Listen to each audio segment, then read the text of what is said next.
Hello everyone, welcome to my YouTube channel Science of Plants and Animals। आज मैं आप सबके लिए digestive enzymes and their functions topic लेकर आई हूँ जो क्लास 10th के क्विक रिवीजन के लिए काफ़ी हेल्पफुल है बोर्ड के एग्जाम्स के लिए। तो शुरू करते हैं। Digestive enzymes and their function. सबसे पहले ये जान लेते हैं कि डाइजेस्टिव एंजाइम्स होते क्या हैं। डाइजेस्टिव एंजाइम्स एक प्रोटीन होती है जो कि हमारी बॉडी बनाती है डाइजेशन की प्रोसेस को स्पीड अप करने के लिए।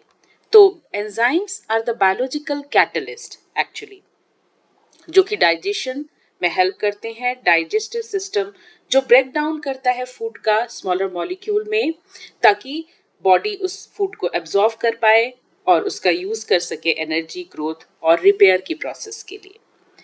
तो यहाँ पर डाइजेस्टिव एंजाइम्स की क्या एक मैंने चार्ट बनाया हुआ है जिसमें आप देख सकते हैं कि एंजाइम्स, उसका सोर्स, उस किस पर एक्ट करता है वो एंजाइम, किस सबस्ट्रेट पर एक्ट करता है, और उसका and product after the reaction, chemical process जो ब्रेकडाउन की हो रही है एंजाइम्स की वजह से, उसका एंड प्रोडक्ट क्या बनता है, इसका एक टेबल बना हुआ है।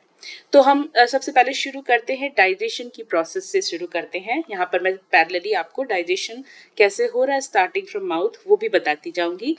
पहला जो एंजाइम है वो है salivary amylase.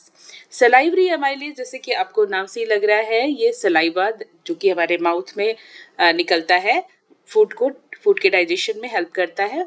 Salivary amylase saliva से निकलता है, सलाइवा में पाया जाता है।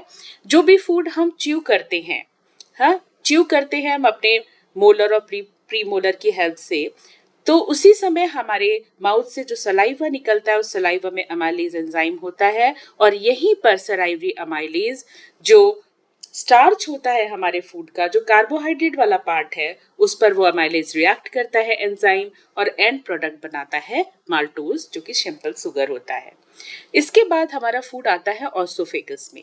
ऑसोफेगस जिसे हम फूड पाइप कहते हैं, जब फूड वहां मूव करता है माउथ से तो एक मसल्स कॉन्ट्रैक्शन होता है वहां पर, जिसकी वजह से फूड हमारा आगे की तरफ स्टमक की तरफ फॉरवर्ड होता है। फिर आते हैं, फूड आ जाता है स्टमक में। स्टमक में HCl सिक्रीट होती है, HCl हाइड्रोक्लोरिक एसिड, जो कि जर्म्स को किल करते हैं। साथ ही जो एंजाइम निकलता है स्टमक में वो होता है पेप्सिन एंजाइम। ये पेप्सिन एंजाइम आप देख सकते हैं, पेप्सिन एंजाइम स्टमक में गैस्ट्रिक जूस जो निकलता है उसी गैस्ट्रिक जूस में ये एंजाइम होता है पेप्सिन। ये जो प्रोटीन होती है हमारे फूड की, उस पर ये पेप्सिन एंजाइम एक्ट करता है और उन प्रोटीन्स को ब्रेक करके केमिकल रिएक्शन के थ्रू पेप्टाइड्स में चेंज कर देता है। अब यहाँ से जो फूड हमारा गैस्ट्रिक जूसेस की हेल्प से वो और ज्यादा चर्न होता है और सेमी लिक्विड फॉर्म में आ जाता है, जिसे कहते हैं चाइम। फूड इसके बाद हमारा पहुंचता है स्मॉल इंटेस्टाइन में। पैंक्रियास के का भी पैरेलली यहाँ पे डाइजेशन पैंक्रियास से भी होता रहता है। तो पैंक्रियास में से जो एंजाइम निकलते हैं वो होते हैं पैंक्रियाटिक अमाइलेज और ट्रिप्सिन और लाइपेज। ये जो 3 एंजाइम हैं ये पैंक्रियास से सिक्रीट होते हैं, पैंक्रियाटिक अमाइलेज, ट्रिप्सिन और लाइपेज, और ये स्मॉल इंटेस्टाइन में। जो एंजाइम पैंक्रियास से निकल रहे हैं वो सारे एंजाइम स्मॉल इंटेस्टाइन में पहुंचते हैं, और पैंक्रियास यहाँ पर स्मॉल इंटेस्टाइन में फूड का मैक्सिमम पोर्शन एब्जॉर्व हो जाता है, जैसे कि प्रोटीन, फैट्स और स्टार्च। ये तीनों ही देखिए, यहाँ पैंक्रियाटिक एमाइलेज स्टार्च पर एक्ट करता है जिसे मोल्टोज में कन्वर्ट कर देता है। ट्रिप्सिन प्रोटीन पर एक्ट करता है और पेप्टाइड्स बना देता है। लाइपेज फैट्स पर एक्ट करता है और फैटी एसिड और कोलेस्ट्रॉल में से ब्रेक कर देता है। साथ ही साथ जो स्मॉल इंटेस्टाइन है वो है major site of digestion and absorption. यहाँ पर फूड का एब्जॉर्प्शन भी शुरू हो जाता है, फूड ब्लड में एब्जॉर्ब होने लगता है सिंपल फॉर्म में कन्वर्ट होकर। ये जो एंड प्रोडक्ट बन रहे हैं इसी फॉर्म में ये हमारे फूड हम बॉडी में ब्लड में हमारे एब्जॉर्ब होता है through the wall of intestine. So अब हम देखते हैं कि डाइजेशन स्टेप बाय स्टेप कैसे हो रहा है। सैलिवरी अमाइलेज से कार्बोहाइड्रेट का डाइजेशन शुरू हो गया माउथ में। स्टमक में पेप्सिन ने ब्रेक कर दिया प्रोटीन को स्मॉलर पेप्टाइड्स में। स्टमक के अंदर जो कंडीशन है गैस्ट्रिक जूसेस की वो एसिडिक है, पहले ही बताया मैंने आपको कि HCl सिक्रीट होता है।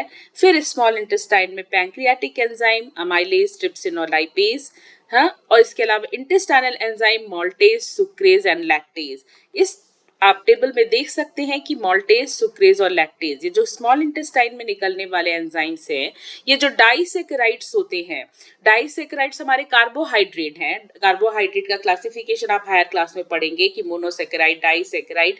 तो डाइसेकेराइड्स जो हमारे फूड में कार्बोहाइड्रेट वाला पार्ट है, उसको छोटे छोटे पार्ट्स पे जो ब्रेक करता है माल्टेज, सुक्रेज और लैक्टेज ग्लूकोज, फ्रक्टोज और गैलेक्टोज में कन्वर्ट कर देता है और यहीं पर हमारे फूड का एब्जॉर्प्शन हो जाता है। शुगर का पूरा ब्रेकडाउन स्मॉल इंटेस्टाइन में फिनिश हो जाता है। अब आपको एक बहुत ही अच्छी ट्रिक बता रही हूँ, ये है क्विक नेमोनिक टू रिमेम्बर कि अमाइलेज कार्बोहाइड्रेट पर रिएक्ट करता है, पेप्सिन प्रोटीन्स पर, ट्रिप्सिन भी प्रोटीन पर, लाइपेज एंजाइम फैट पर, मॉल्टेज माल्टोज पर, सुक्रोज सुक्रेज सुक्रोज पर, लैक्टेज लैक्टोज पर। तो इसे लर्न करने के लिए है a pretty tall lion might sing loudly. Amylase का APTLMSL, a pretty tall lion might sing loudly. So this is the trick to learn the name of the enzyme। और enzymes के साथ आप इनके जो सबस्ट्रेट है जिस पर ये एक्ट करते हैं वो भी यहाँ पर लिस्ट में दिए हुए हैं, आप आराम से याद कर सकते हैं। बहुत आसान है। सुक्रेज का सुक्रोज बहुत आसान है, लैक्टेज लैक्टोज को, लाइपेज फैट्स पर, ट्रिप्सिन प्रोटीन, पेप्सिन प्रोटीन, ये सिन करके हैं इन दोनों के लास्ट में। आप इससे याद कर लीजिए प्रोटीन्स, इसमें भी IN है, यहाँ पे भी लास्ट में IN है। अमाइलेज कार्बोहाइड्रेट पर ऐड करता है। So this is all for today. और मुझे उम्मीद है कि ये जो मेरा लेक्चर है आज का वो आपके एग्जाम के लिए क्विक रिवीजन करने में आपको बहुत हेल्पफुल होगा। Thank you so much. Please like, subscribe and share my channel.